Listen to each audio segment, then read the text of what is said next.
अस्सलामुअलैकुम। आज हम थर्मल एक्सपेंशन पर बात करेंगे और इस लेक्चर में 4 टॉपिक्स हैं। लीनियर एक्सपेंशन, वॉल्यूम एक्सपेंशन, एक डेरिवेशन है बीटा इक्वल्स टू 3 अल्फा और एनोमलस एक्सपेंशन ऑफ वाटर।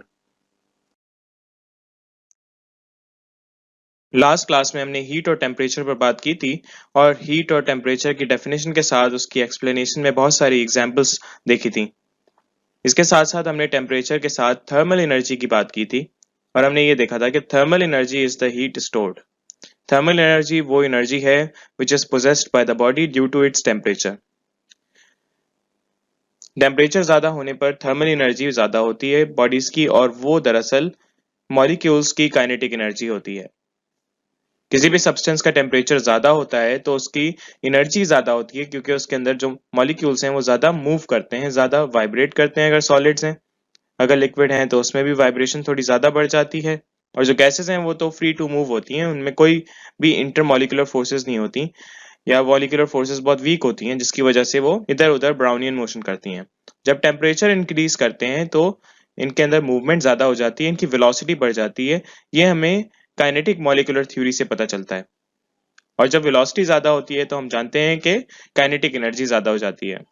तो टेम्परेचर ज्यादा होने से जो मॉलिक्यूल्स की काइनेटिक एनर्जी है वो ज्यादा होती है जिसकी वजह से ओवरऑल उस सब्सटेंस की एनर्जी ज्यादा होती है और उस एनर्जी को जो टेम्परेचर की वजह से होती है उसको हम थर्मल एनर्जी कहते हैं।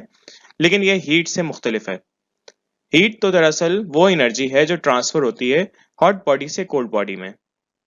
क्योंकि हॉट बॉडी का टेम्परेचर ज्यादा होता है तो वो कोल्ड बॉडी जिसका टेम्परेचर कम होता है उसमें ट्रांसफर हो जाती है, तो हम कहते हैं कि it is a form of energy transferred due to temperature difference. जबकि टेम्परेचर जो है that is the measure of degree of hotness and coldness. हम अपने सेंसेस से पता लगा सकते हैं कि चीज गर्म है या ठंडी है। टेम्परेचर की बहुत सारी यूनिट्स हैं। हमने यहाँ पर टेम्परेचर की यूनिट्स पढ़ी थी, डिग्री सेंटीग्रेड जिसको सेल्सियस भी कहते हैं, डिग्री फ़ारेनहाइट और केल्विन। केल्विन के साथ डिग्री नहीं आता because it is a absolute temperature scale. और ये पता है हमें कि किसी भी हॉट बॉडी से कोल्ड बॉडी में जो फ्लो होती है एनर्जी वो हीट है। तो हीट किसी भी बॉडी पर आए तो वो उसका टेम्परेचर भी बढ़ाती है और उसमें एनर्जी भी बढ़ाती है, जबकि टेम्परेचर बताता है कि कहाँ से कहाँ पर हीट ट्रांसफर होगी, हीट फ्लो होगी। इसके अलावा हम एक डिफरेंस यहाँ पर ये भी देख सकते हैं कि हीट की यूनिट जूल्स है जबकि टेम्परेचर की यूनिट एसआई यूनिट केल्विन है। और हीट को हम मेजर कर सकते हैं, एक डिवाइस है जिसका नाम कैलोरी मीटर होता है। हीट की यूनिट कैलोरी भी होती है, पुराने वक्तों में कैलोरी हीट की यूनिट ली जाती थी, जबकि टेम्परेचर की मेजरिंग डिवाइस थर्मोमीटर होती है। हमने ये पढ़ा था कि थर्मोमीटर में जो लिक्विड होता है वो एक्सपेंड कर जाता है जब उसको गर्म करते हैं। अमूमन हम मरकरी या फिर अल्कोहल इस्तेमाल करते हैं। तो मरकरी का बॉइलिंग पॉइंट काफी ज्यादा होता है इसलिए ज्यादातर लेबोरेटरीज में ये इस्तेमाल किया जाता है, लेकिन मरकरी में मेल्टिंग पॉइंट या फ्रीजिंग पॉइंट बहुत कम होता है। तो जब हम कूल करते हैं लिक्विड को तो वो कॉन्ट्रैक्ट हो जाता है। ऐसा क्यों होता है? हम जानते हैं कि काइनेटिक मॉलिक्यूलर थ्योरी में टेम्परेचर बढ़ाने पर मॉलिक्यूल्स की वेलोसिटी बढ़ जाती है जिसकी वजह से काइनेटिक एनर्जी इंक्रीज होती है। तो जब वेलोसिटी बढ़ती है तो वो अगर सॉलिड है तो उसमें बहुत ज्यादा वाइब्रेशन होगी, लिक्विड है उसमें भी वाइब्रेशन होगी और इस तरह से वो बाहर आने की कोशिश करेंगे और उनको स्पेस चाहिए होगी। तो स्पेस बनाने के लिए वो एक्सपैंड हो जाते हैं, फैल जाते हैं और इसी वजह से जो थर्मोमीटर का लिक्विड है वो एक्सपैंड होके राइज कर जाता है। ऐसे इंक्रीज होने को हम एक्सपेंशन कहते हैं, जिसमें साइज इंक्रीज हो किसी भी चीज का और साइज इंक्रीज हो हीटिंग की वजह से, टेम्परेचर की वजह से, तो हम इसको थर्मल एक्सपेंशन कहते हैं। तो थर्मल एक्सपेंशन के बारे में अब हम पढ़ेंगे और थर्मल एक्सपेंशन की वैसे 3 टाइप्स हैं लेकिन आपकी किताब में सिर्फ 2 लिखी हुई हैं। थर्मल एक्सपेंशन की पहली टाइप लीनियर एक्सपेंशन है जिसमें हम सिर्फ ये देखते हैं कि किसी भी सब्सटेंस की लेंथ बढ़ रही है। लीनियर का मतलब ही है लेंथ वाइज। और दूसरी टाइप है वॉल्यूम एक्सपेंशन जिसको वॉल्यूमेट्रिक एक्सपेंशन भी कहते हैं और क्यूबिकल एक्सपेंशन भी कहा जाता है। तो या तो लेंथ बढ़ सकती है या फिर ब्रेथ भी बढ़ सकती है, चौड़ाई भी बढ़ सकती है। जैसे कि हमारे पास कोई शीट है मेटल की, उसकी लेंथ भी बढ़ सकती है गर्म करने पर, उसकी चौड़ाई भी बढ़ सकती है, ब्रेथ जिसको कहते हैं। लेकिन जैसे क्यूब है उसकी हाइट भी होती है, थिकनेस भी होती है, तो वो भी इंक्रीज हो सकती है। तो हमें पता है कि लेंथ इंटू ब्रेथ एरिया होता है और length into breadth into height volume होता है। तो इसकी वजह से एरिया एक्सपेंशन भी पाया जाता है, जिसको एरियल एक्सपेंशन कहते हैं, और वॉल्यूम एक्सपेंशन भी पाया जाता है। डिपेंड करता है सब्सटेंस की ज्योमेट्री पर। अगर रॉड इस्तेमाल कर रहे हैं तो उसमें लीनियर एक्सपेंशन होगा। अगर शीट इस्तेमाल कर रहे हैं, लोहे की चादर है, तो उसमें एरिया एक्सपेंड हो जाता है। और अगर कोई भी 3 डायमेंशनल क्यूब है या स्फीयर है तो उसका पूरा वॉल्यूम इंक्रीज होगा, उसमें लेंथ भी इंक्रीज होगी, ब्रेथ भी इंक्रीज होगी और हाइट भी इंक्रीज होगी। प्रीवियसली आपको ये एग्जांपल भी बताई थी मैंने कि रेल में एक गैप दिया जाता है, क्योंकि गर्मियों में जब टेम्परेचर इंक्रीज हो जाता है तो रेल की एक्सपेंशन हो जाती है, उसके अंदर लेंथ इंक्रीज हो जाती है। होती तो रेल रॉड है, तो इसलिए वो एक्सपेंड कर जाती है, उनकी लंबाई इंक्रीज हो जाती है। तो पुराने वक्तों में जब लंबाई इंक्रीज होती थी तो रेल बेंड हो जाती थी, उसको जगह नहीं मिलती थी अपना साइज इंक्रीज करने के लिए, तो बेंड कर जाती थी। तो फिर अंग्रेजों ने क्या किया, उसमें गैप दे दिया, जिसकी वजह से जब टेम्परेचर इंक्रीज होता है तो वो एक्सपेंड होके उस गैप को फिल कर लेती हैं। तो ये थर्मल एक्सपेंशन की एक एग्जाम्पल है।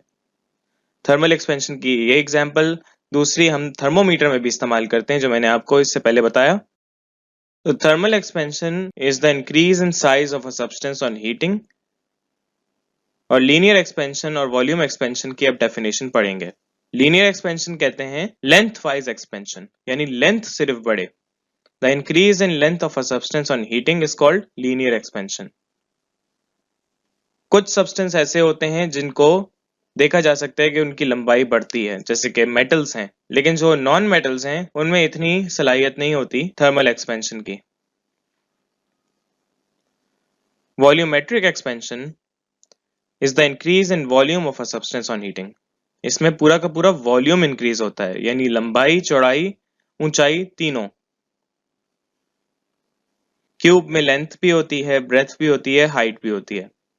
जरूरी नहीं है वॉल्यूमेट्रिक एक्सपेंशन सिर्फ क्यूबिकल या रेक्टेंगुलर टाइप 3D ऑब्जेक्ट्स में हो, ये स्फीयर में भी हो सकती है।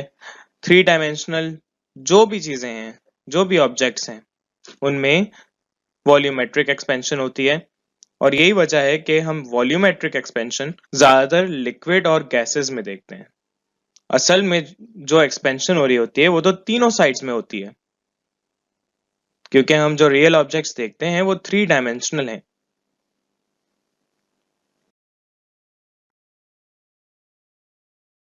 So linear expansion is the increase in length of a substance on heating. Length increase होती है हीट करने पर, इसको लीनियर एक्सपेंशन कहते हैं। इसका अपोजिट लीनियर कॉन्ट्रैक्शन है, जिसमें हम कूल करने पर लेंथ कम हो जाती है, वो हम नहीं देख रहे। यहाँ पर हम ये भी देखते हैं कि जब लेंथ इंक्रीज होती है हीट करने पर, तो उसमें पहले लेंथ का साइज भी डिपेंड करता है।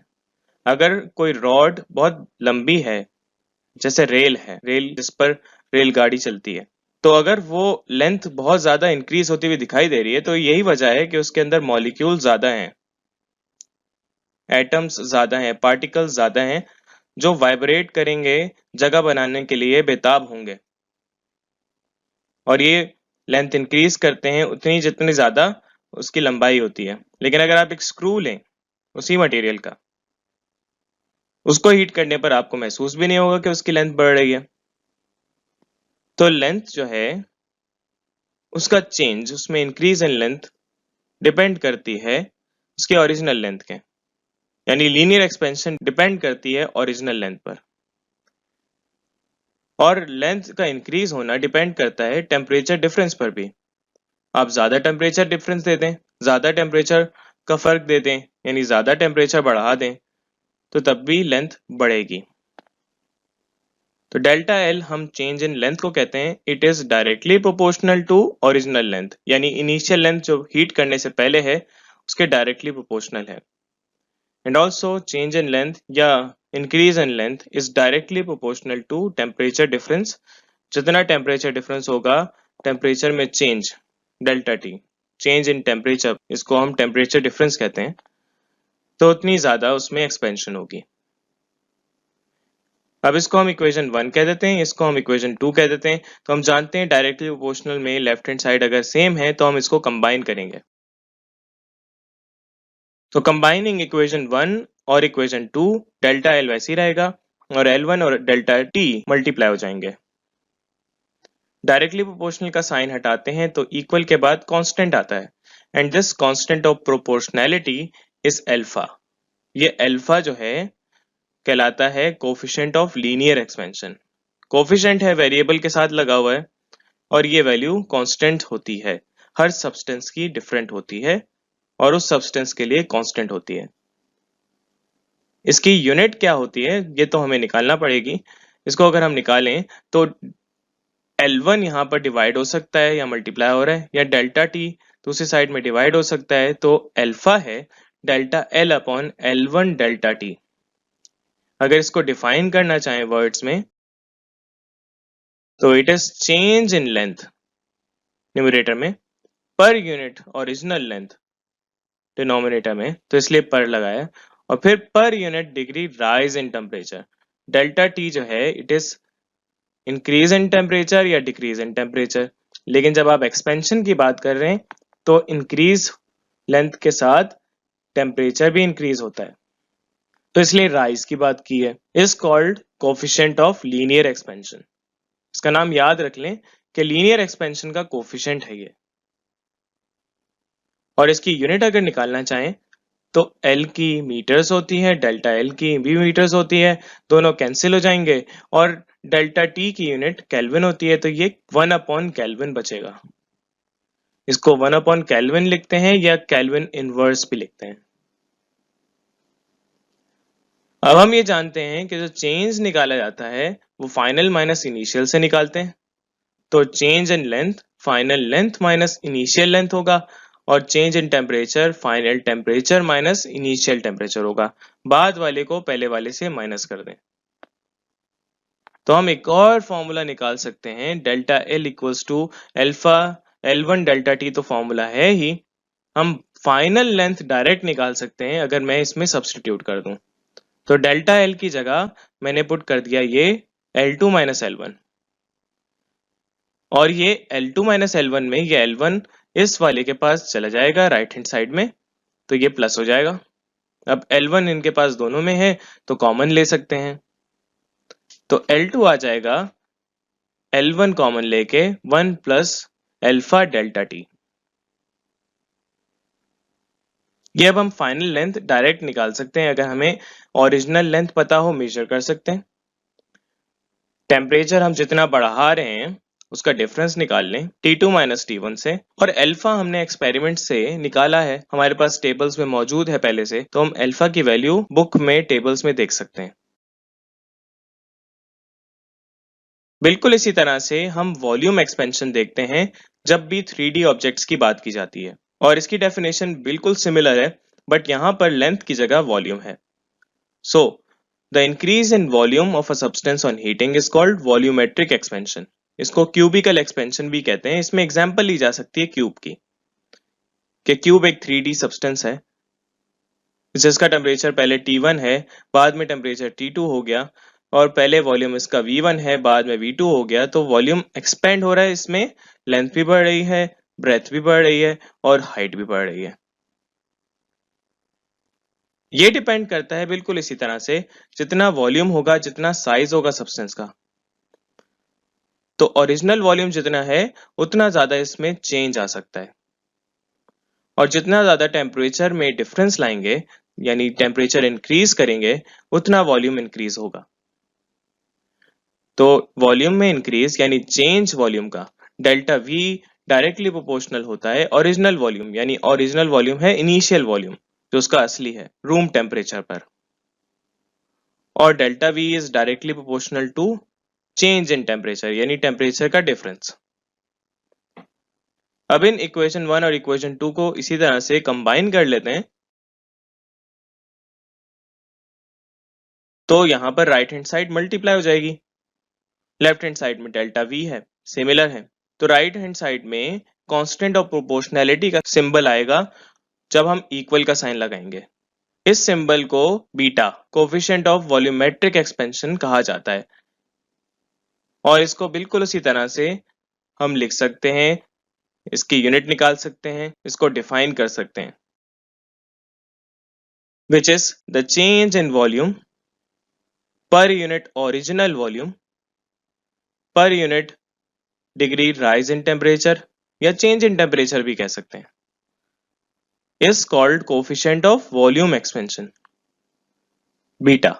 इसकी भी यूनिट वही है, क्योंकि यहाँ पर वॉल्यूम की यूनिट वॉल्यूम से कैंसिल हो जाएगी, metre cube divide by metre cube, और यहाँ पर डेल्टा टी जिसकी एसआई यूनिट केल्विन है वो रह जाएगी। इसको 1 केल्विन या केल्विन इनवर्स भी कह सकते हैं। अब हम यहाँ पर जानते हैं सिमिलरली जो वॉल्यूम में चेंज है बाद वाले को पहले से माइनस कर दें, final volume minus initial volume, और टेम्परेचर में भी चेंज निकाल सकते हैं, फाइनल माइनस इनिशियल से। देयरफॉर यहाँ पर सब्स्टिट्यूट करके जो डेल्टा वी है V2 माइनस V1, इसमें सब्स्टिट्यूट करके हमारे पास कुछ कॉमन लिया जा सकता है। अगर मैं V1 को वहां भेज दूं दूसरी साइड में, राइट हैंड साइड में, तो V1 कॉमन आ जाएगा और V1 कॉमन लेके 1 प्लस बीटा डेल्टा टी बचेगा, which is equal to V2। ये फाइनल वॉल्यूम हम डायरेक्ट निकाल सकते हैं इस फॉर्मूले से, अगर मुझे इनिशियल वॉल्यूम यानी जो इसकी ओरिजिनल वॉल्यूम है वो पता हो। लेंथ ब्रेथ इनटू हाइट से निकाल सकते हैं, या डिफरेंट फॉर्मूले हैं डिफरेंट ज्योमेट्रीज के, और चेंज इन टेम्परेचर पता हो और हमें उसके वॉल्यूम एक्सपेंशन का कोफिशिएंट पता हो। सो ये हमारे पास कोफिशिएंट्स हैं डिफरेंट एक्सपेंशन के, जिसमें लीनियर एक्सपेंशन और वॉल्यूम एक्सपेंशन मौजूद हैं, और ये एक्सपेरिमेंट से पता लगाया जा चुका है कि कौन कौन सी वैल्यूज हैं। अब इनमें कुछ सिमिलैरिटीज हैं, और ये हमें पता चलता है कि वॉल्यूम एक्सपेंशन 3 गुना होती है लीनियर एक्सपेंशन से।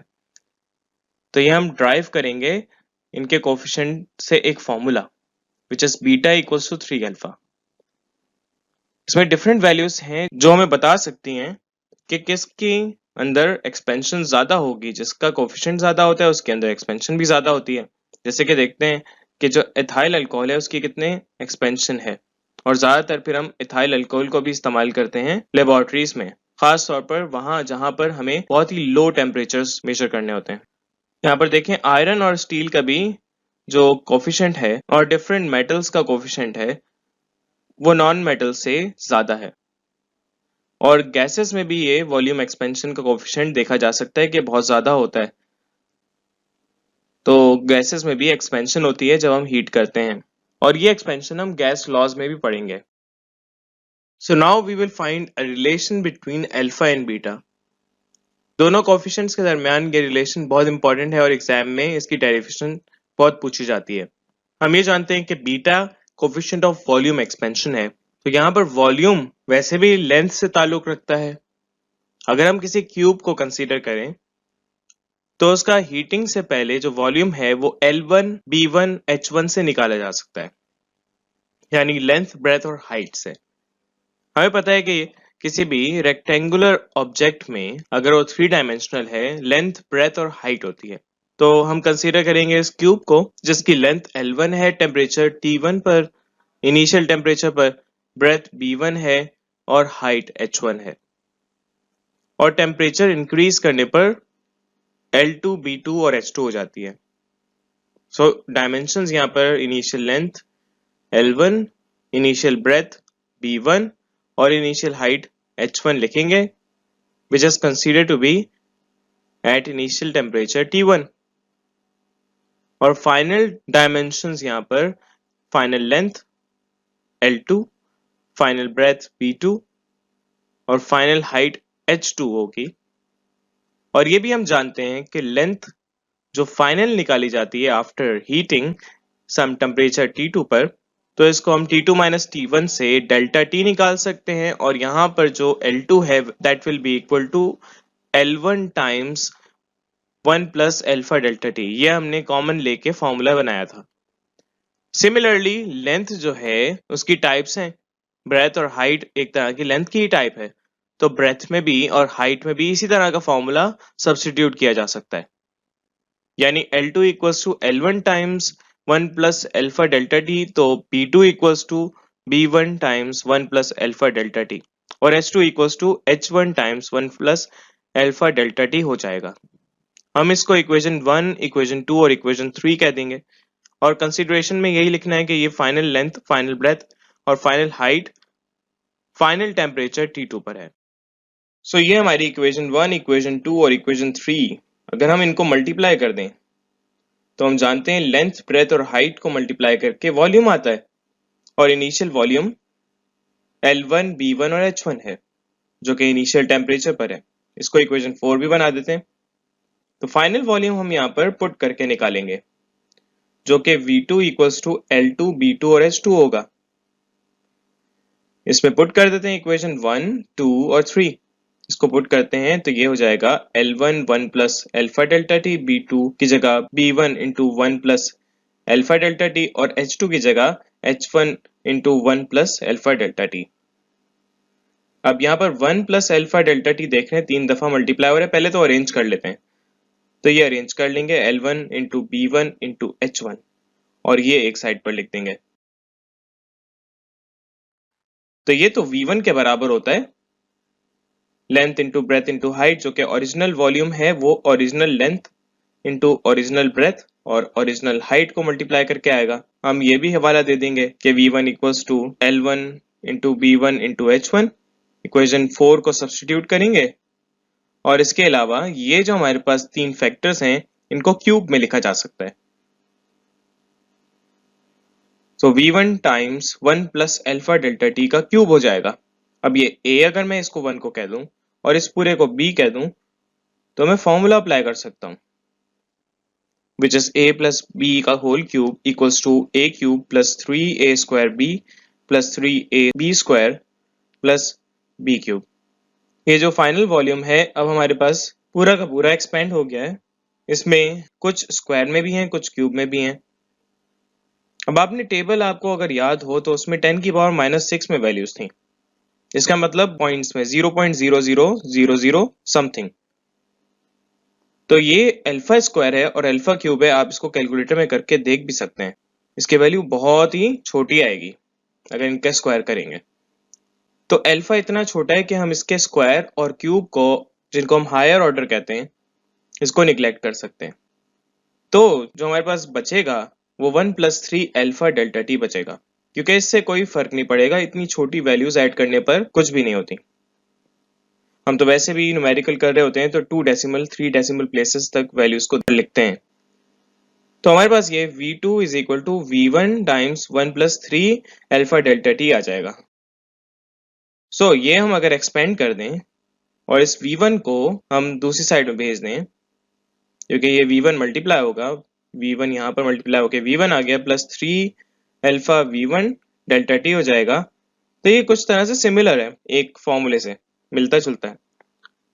तो यहाँ पर V2 माइनस V1 जो है दैट इज डेल्टा V और ये बच जाएगा 3 alpha V1 delta T on the right hand side.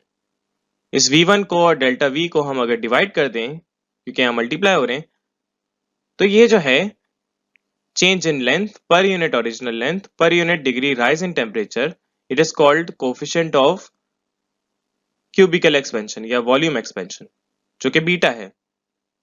इसको हम इसमें पुट कर दें अगर, तो बीटा इक्वल्स टू 3 अल्फा। हमारे पास ये एक फॉर्मूला आ गया। ये बताता है कि वॉल्यूम में जो एक्सपेंशन है it is 3 times to linear expansion and this derivation is most important. Last but not the least, we will study anomalous expansion of water. Anomalous मतलब irregular expansion of water. ये देखा जाता है कि चीजें जो हैं वो हीट करने पर एक्सपेंड होती हैं, सॉलिड हो, लिक्विड हो या गैसेस हो। लेकिन वाटर में एक अजीब सा बिहेवियर पाया जाता है कि जब हम उसको कूल करते हैं 4 डिग्री सेंटीग्रेड से 0 डिग्री सेंटीग्रेड पर, क्योंकि 0 डिग्री सेंटीग्रेड पर तो फेस चेंज हो जाता है, आइस बन जाती है, तो उसमें तो फिर आइस बनने के बाद अलग बिहेवियर होगा। सो वाटर में जो कि लिक्विड है 4 डिग्री सेंटीग्रेड से लेकर 0 डिग्री सेंटीग्रेड पर जब कूल किया जाता है तो उलट काम होता है, एक्सपेंशन होती है वाटर में। And it is due to hydrogen bond. आपने केमिस्ट्री में पढ़ा है कि हाइड्रोजन बॉन्ड पाया जाता है हाइड्रोजन के एटम की वजह से, जो मॉलिक्यूल्स में होता है।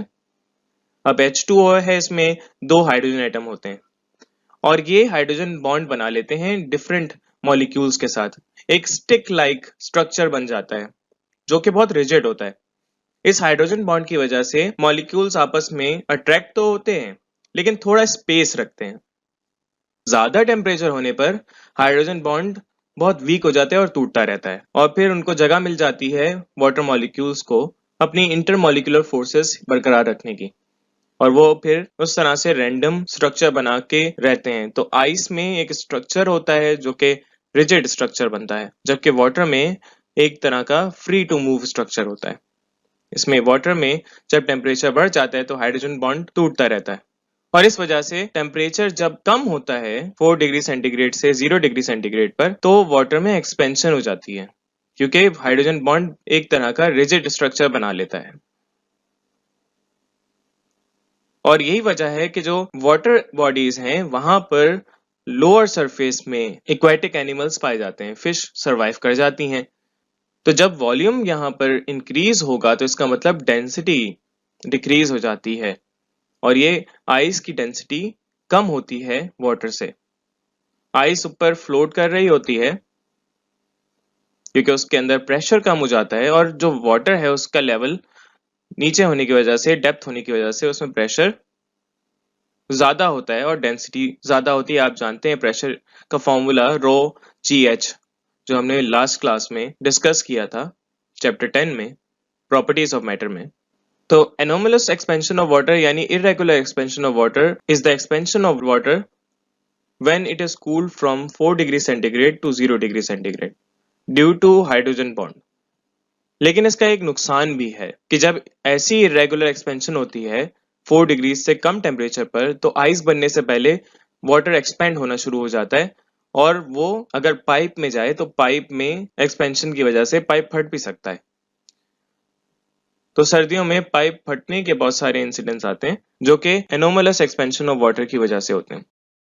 एनोमलस एक्सपेंशन के लिए एक एक्सपेरिमेंट भी किया जाता है जिसको हम होप्स एक्सपेरिमेंट कहते हैं, कि आपकी बुक में भी मौजूद है, और ये होप्स एक्सपेरिमेंट एक साइंटिस्ट के नाम पर है। इस एक्सपेरिमेंट में हम एक लॉन्ग सिलेंडर लेते हैं जिसमें 2 पार्ट्स बनाए जाते हैं, एक अपर पार्ट और एक लोअर पार्ट। इस सिलेंडर को पानी से भर देते हैं और इसके सेंट्रल पार्ट पर एक कंटेनर लगाया जाता है जो कि इसके साथ फिक्स्ड होता है और उसमें हम आइस और सॉल्ट का मिक्सचर डालते हैं। आइस और सॉल्ट का मिक्सचर इसलिए डालते हैं क्योंकि इसकी मेल्टिंग स्लो होती है, तो इसकी वजह से जो भी हीट है वो ट्रांसफर हो जाती है। क्योंकि वाटर उसका टेम्परेचर ज्यादा है और आइस का टेम्परेचर कम होता है, तो हीट ट्रांसफर होती है वाटर से आइस में और इस तरह से वाटर कूल डाउन होता है। तो सेंट्रल पार्ट में सबसे पहले वाटर का टेम्परेचर कम हो जाता है और 0 डिग्री पर चले जाता है। तो जितनी भी आइस फॉर्म होती है इस सेंट्रल पार्ट में वो ऊपर की तरफ चली जाती है और जो पानी है वो नीचे रहता है। इसका टेम्परेचर इस तरह से जो निचला पार्ट है उसमें ज्यादा जल्दी कम हो जाता है और ऊपर वाले पार्ट में आइस ऊपर फ्लोट करती रहती है और ये टेम्परेचर बहुत स्लोली कम होता है। और जैसे जैसे इस सेंट्रल पार्ट से और आइस फॉर्म होती रहती है, ये ऊपर वाले हिस्से को फिल करती है, जबकि नीचे वाले हिस्से में टेम्परेचर जल्दी 4 डिग्री पर पहुंच जाता है। ऊपर वाले पार्ट में जैसे ही 4 डिग्री सेंटीग्रेड पर पहुंचता है टेम्परेचर, जैसे ही आइस फ्लोट करके ऊपर चली जाती है, तो नीचे वाले पार्ट में 4 डिग्री सेंटीग्रेड पहुंच चुका होता है टेम्परेचर। तो इससे पता चलता है कि जो 4 डिग्री सेंटीग्रेड है उस टेम्परेचर पर डेंसिटी सबसे ज्यादा होती है, क्योंकि डेंसिटी ज्यादा होगी तो प्रेशर ज्यादा होगा। आपने P equals to rho g h पढ़ा था। Pressure is equal to density times gravity times depth. और इसमें हम देख सकते हैं कि टाइम इंक्रीज करने पर स्टॉप वॉच की मदद से अगर हम हर मिनट पर चेक करें तो जो लोअर पार्ट है उसमें 4 डिग्री सेंटीग्रेड जल्दी पहुंच जाता है और अपर पार्ट में देर से टेम्परेचर पहुंचता है। और जैसे ही ये पूरा कंटेनर 4 डिग्री सेंटीग्रेड पर पहुंच जाता है, तो लोअर पार्ट में जो 4 डिग्री सेंटीग्रेड पर है उसमें देखा जाता है कि अब आइस फॉर्मेशन ऊपर की तरफ हो रही है और फिर एकदम से ये टेम्परेचर 4 से 0 डिग्री पर चले जाता है, क्योंकि शुरू शुरू में तो बहुत ही थिन आइस होती है और वो ऊपर फ्लोट कर रही होती है, जबकि टेम्परेचर 4 डिग्रीज पर लोअर पार्ट में पहले आ जाता है, इस पार्ट में डेंसिटी मैक्सिमम होने की वजह से। इससे हमें ये भी पता चलता है कि 4 डिग्री सेंटीग्रेड पर वाटर की डेंसिटी मैक्सिमम होती है, जो 1000 किलोग्राम पर मीटर क्यूब आप पढ़ते हैं, that is at 4 degree centigrade. 4 degree centigrade से ज्यादा में भी डेंसिटी कम होती है और 4 डिग्री सेंटीग्रेड से कम टेम्परेचर में भी डेंसिटी कम होती है। डेंसिटी ज्यादा होती है तो वेट भी ज्यादा होता है, जिसकी वजह से प्रेशर भी ज्यादा होता है। तो फिर उसके बाद आइस जो ऊपर फॉर्म हो जाती है, जैसे ही 4 डिग्री सेंटीग्रेड से कम टेम्परेचर होता है तो वाटर लेवल जो है वो इंक्रीज होता है, जिससे पता चलता है कि वॉल्यूम इंक्रीज हुआ है। और फिर जब आइस बन जाती है तो फिर लोअर पार्ट में सिर्फ 4 डिग्री सेंटीग्रेड रहता है और अपर पार्ट में 0 डिग्री सेंटीग्रेड रहता है। सो इससे दो बातें पता चली कि 4 डिग्री सेंटीग्रेड में मैक्सिमम डेंसिटी होती है वाटर की, और जैसे ही 4 डिग्री सेंटीग्रेड से कम टेम्परेचर होता है तो वाटर एक्सपेंड कर जाता है। और यही वजह है कि पॉन्ड्स में जो एक्वेटिक एनिमल्स होते हैं या लेक्स में जहां पर बर्फ ऊपर बन जाती है, लोअर पार्ट में 4 डिग्री सेंटीग्रेड पर पानी मौजूद होता है, क्योंकि उसकी डेंसिटी सबसे मैक्सिमम होती है।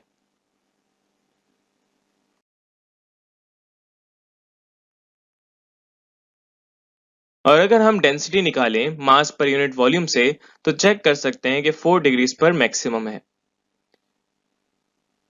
इसकी मैं दोबारा आपको वजह बता देता हूं कि ड्यू टू हाइड्रोजन बॉन्ड, जब 0 डिग्री सेंटीग्रेड पर होता है तो आइस में हाइड्रोजन बॉन्ड एक तरह से स्टिक की तरह काम करते हैं, यानी स्पेस भी देते हैं, अरेंजमेंट भी होती है उनके अंदर, और एक अट्रैक्शन भी होती है। लेकिन ये अट्रैक्शन बहुत वीक होती है कि जैसे 0 डिग्री से टेम्परेचर बढ़ता है तो ये आहिस्ता आहिस्ता इनके बॉन्ड ब्रेक होते हैं, और जब 4 डिग्री से ज्यादा होता है तो फिर तो हाइड्रोजन बॉन्ड रहता ही नहीं है। तो जैसे ही ये वाटर में कन्वर्ट होता है तो हाइड्रोजन बॉन्ड ब्रेक हो चुका होता है, और ये वाटर मॉलिक्यूल्स अब रैंडम पोजीशन पर होते हैं, जिसकी वजह से इनके अंदर कॉन्ट्रैक्शन हो जाती है जैसे ही टेम्परेचर इंक्रीज करते हैं 0 से। और अगर उलट देखें तो 4 डिग्री सेंटीग्रेड से कम टेम्परेचर में इनमें हाइड्रोजन बॉन्ड बन भी सकता है और ब्रेक भी होता है, लेकिन 4 डिग्री सेंटीग्रेड के बाद तो हाइड्रोजन बॉन्ड होता ही नहीं है, तो सिर्फ इंटरमोलिकुलर फोर्सेस होती हैं, जिसकी वजह से ये थर्मल एक्सपेंशन तो पाई जाती है, जो कि हमने काइनेटिक मॉलिक्यूलर थ्योरी में पढ़ा था।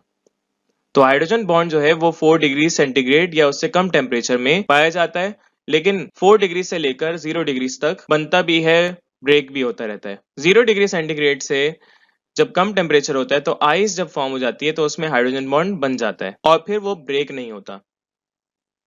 तो एक तरह से जैसे स्टिक होती है ना, स्टिक एक फासला बरकरार रखती है, तो उसी तरह से फिर वो मॉलिक्यूल्स अपनी जगह पे होते हैं। लेकिन जैसे वो स्टिक ब्रेक हो जाए तो मॉलिक्यूल्स करीब भी आ सकते हैं, तो उनके अंदर जो हाइड्रोजन बॉन्ड की वजह से स्पेस होती है वो कम हो जाती है और उनका वॉल्यूम डिक्रीज हो जाता है, वो करीब आ जाते हैं। लेकिन उसी का उलट अगर देखें तो 4 डिग्री से कम टेम्परेचर में हाइड्रोजन बॉन्ड उनके अंदर स्पेस बरकरार रखते हैं, ऑर्डर बरकरार रखते हैं, जिसकी वजह से उनका वॉल्यूम इंक्रीज होता दिखाई देता है। और वॉल्यूम जब इंक्रीज होगा तो डेंसिटी डिक्रीज होगी। तो ये बहुत ही स्ट्रेंज सा बिहेवियर होता है वाटर में हाइड्रोजन बॉन्ड की वजह से।